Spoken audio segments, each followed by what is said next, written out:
हर बार की तरह राजा विक्रम फिर बेताल को वृक्ष से नीचे उतारता है और पीठ पर लादकर उसे योगी के पास ले जाने के लिए चल देता है। ऐसे में एक बार फिर बेताल राजा विक्रम को बोलने पर विवश करने के लिए एक नई कहानी कहना शुरू करता है। कहानी है राजा रूपसेन और अंगरक्षक वीरवर की। वर्धमान राज्य में रूपसेन नाम का एक राजा राज किया करता था। राजा बहुत ही साहसी, दयालु और न्यायप्रिय था। यही वजह थी कि केवल वर्धमान में ही नहीं बल्कि उसके राज्य से सटे सभी राज्यों में भी राजा रूपसेन के व्यक्तित्व की मिसाल दी जाती थी। एक दिन रूपसेन के दरबार में वीरवर नाम का एक व्यक्ति आया। जब राजा ने उसके आने की वजह पूछी तो वीरवर बोला, मुझे नौकरी चाहिए और मैं अंगरक्षक के तौर पर आपकी सेवा करना चाहता हूँ। वीरवर की यह बात सुनकर राजा ने कहा, मैं तुम्हें अपना अंगरक्षक बना सकता हूँ, लेकिन उसके लिए तुम्हें अपनी कार्यकुशलता सिद्ध करनी होगी, ताकि मैं यह तय कर सकूं कि तुम मेरे अंगरक्षक बनने के लायक होगी या नहीं। राजा की यह बात सुन वीरवर फौरन तैयार हो गया। उसने अपने बाहुबल के साथ अपना शस्त्र कौशल भी दिखाया। वीरवर की सभी विशेषताओं को देखकर राजा रूपसेन बहुत प्रभावित हुआ। राजा ने पूछा, वीरवर बताओ, अगर मैं तुम्हें अपना अंगरक्षक बनाता हूँ तो तुम्हें प्रतिदिन खर्च के लिए क्या चाहिए? राजा के इस सवाल पर वीरवर बोला, महाराज आप मुझे 1000 तोले सोना दे देना। वीरवर का इतना कहना था कि दरबार में मौजूद सभी लोग हैरान होकर वीरवर की ओर देखने लगे। राजा रूपसेन भी वीरवर की मांग पर आश्चर्य में पड़ गया। वो भी क्यों न, वेतन के रूप में वीरवर ने इतनी बड़ी रकम जो मांग ली थी। राजा ने गंभीर होकर वीरवर से पूछा, तुम्हारे परिवार में कितने लोग हैं? वीरवर ने उत्तर दिया, कुल 4 महाराज, मैं, मेरी पत्नी, एक बेटा और एक बेटी। वीरवर का जवाब सुन राजा ने मन ही मन सोचा कि आखिर 4 लोगों के भरण पोषण के लिए इसे इतने धन की क्या आवश्यकता। फिर कुछ सोचकर उसने वीरवर को 1000 तोला सोना प्रतिदिन बतौर खर्च देने की बात मान ली। काम सिर्फ इतना था कि उसे हर रात राजा की सुरक्षा के लिए राजा के कक्ष के बाहर पहरा देना था। राजा यह जानना चाहता था कि वीरवर इतने धन का क्या करेगा। उसने वीरवर को 1000 तोला सोना देकर रात में नौकरी पर आने को कहा और गुप्त रूप से कुछ सैनिकों को उसके पीछे लगा दिया। वीरवर नौकरी और मनचाहा वेतन पाकर बहुत खुश हुआ। वीरवर सोना लेकर खुशी खुशी घर गया और आधा सोना ब्राह्मणों में बांट दिया।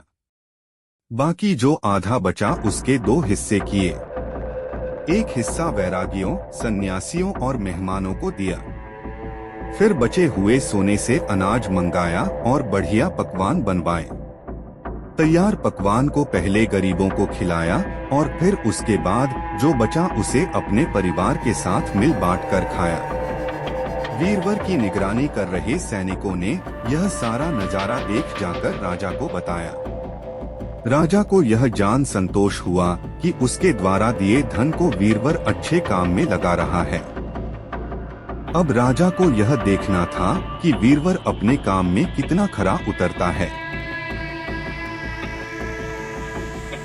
वीरवर जब महल पहुंच राजा के कक्ष के बाहर पहरा देने लगा तो राजा सोया नहीं।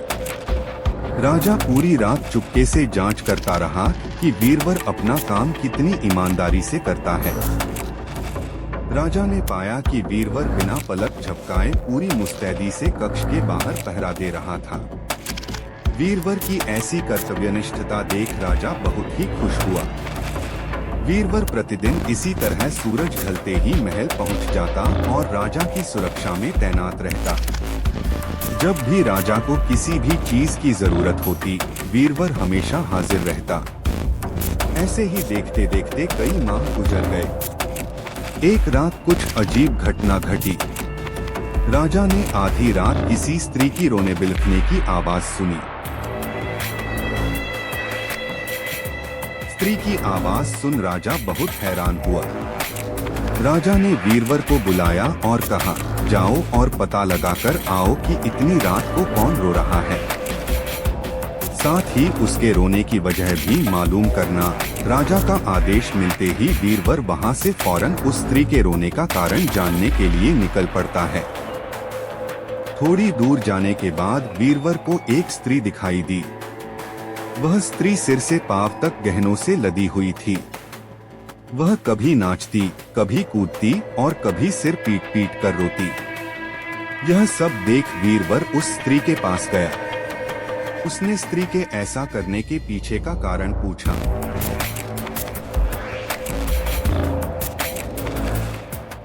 वीरवर के पूछने पर स्त्री बोली, मैं राजलक्ष्मी हूँ। रोती इसलिए हूँ कि राजा रूपसेन की जल्द ही मौत होने वाली है। उनकी कुंडली में अकाल मृत्यु लिखी है। अब उनके जैसा न्याय प्रिय और कुशल राजा चला जाएगा तो मुझे किसी और के अधिकार में रहना पड़ेगा। इसी बात का मुझे बहुत दुख है। राजा की मौत की बात सुनकर वीरवर ने राजलक्ष्मी से पूछा, क्या इस मुसीबत को टालने का कोई उपाय नहीं है? इस पर राजलक्ष्मी बोली, उपाय तो है, लेकिन क्या तू कर पाएगा? वीरवर बोला, आप मुझे उपाय बताएं, मुझसे जो भी बन पड़ेगा मैं अवश्य करूंगा। वीरवर के हामी भरते ही राजलक्ष्मी बोली, पूर्व की दिशा में यहाँ से कुछ दूर एक देवी का मंदिर है। अगर उस मंदिर में तू देवी के चरणों में अपने बेटे की बलि दे देता है तो राजा पर आने वाला संकट टल जाएगा। उसके बाद राजा 100 साल तक बिना किसी तकलीफ के जीवित रहेगा और राज कर पाएगा। राजलक्ष्मी की यह बात सुन वीरवर घर की ओर चल देता है और घर पहुंचकर सब हाल अपनी पत्नी को बताता है।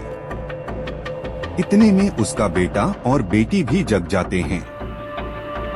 जब वीरवर के बेटे को इस बारे में पता चलता है तो वह भी खुशी खुशी देवी के चरणों में बलि चढ़ने के लिए राजी हो जाता है। वीरवर का बेटा कहता है, सबसे पहले यह आपका आदेश, दूसरा राजा का जीवन बचा पाऊं, तीसरा देवी के चरणों में मृत्यु, इससे बड़ा सौभाग्य मेरे लिए और क्या होगा पिताजी, आप अभी चलिए, मैं आपके साथ चलता हूं। बेटे की यह बात सुन वीरवर अपने पूरे परिवार को साथ लेता है और देवी के मंदिर पहुंच जाता है।